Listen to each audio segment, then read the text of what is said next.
We'll have a look at the second part of example 2 now. In in the first part, we calculated our initial displacement of 10098 and LCG 68.016. Simply put all the cargo information into the table to work out the final LCG. We've loaded all these so everything's added. Had we been discharging cargo, then of course the trimming moments would be minus, just as the weights would be minus had we been discharging. So final LCG, moments over weight, 68.58. Here's the formula to get our final trim.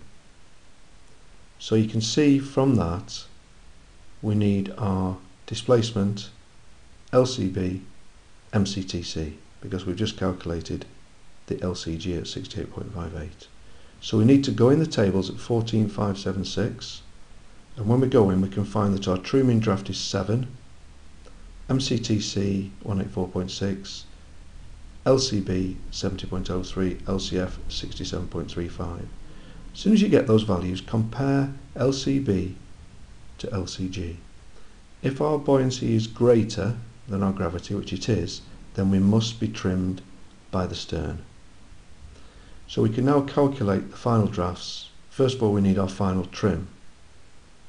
So it's displacement 14,576 multiplied by B minus G over 184.6 MCTC, and of course because we've used MCTC the value must come out in centimetres, 114 centimetres.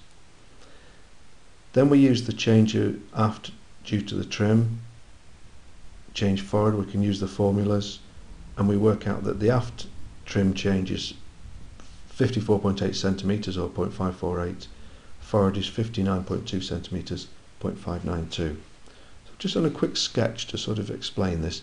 Initially our true mean draft was 5.01, and the true mean draft is the point about which the vessel trims, or where the LCF is.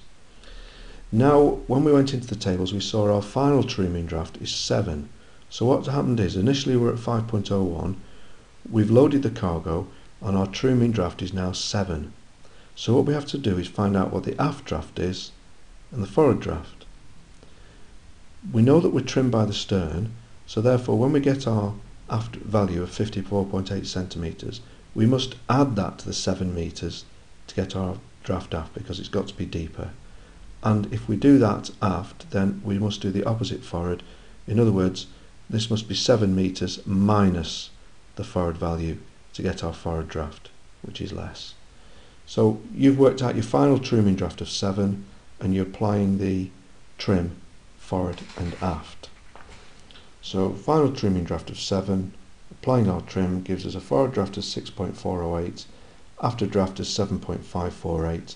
If you were to subtract one of these drafts, final drafts, from the other, then you're going to get the final trim for the vessel. The 1.14 metres will be the difference between these two. So just to very quickly recap, you're calculating the final LCG, you're going into the tables to pick these 4 values, working out the final trim using the values, calculating how much of the trim to apply either end, and then applying it to get to the final true mean draft to get your final drafts. So we can say that we are trimmed 1.14 metres by the stern, but as you can see by calculation it isn't 1.14 metres trim by the stern, it's a total of 1.14 metres and we're trimmed by the stern.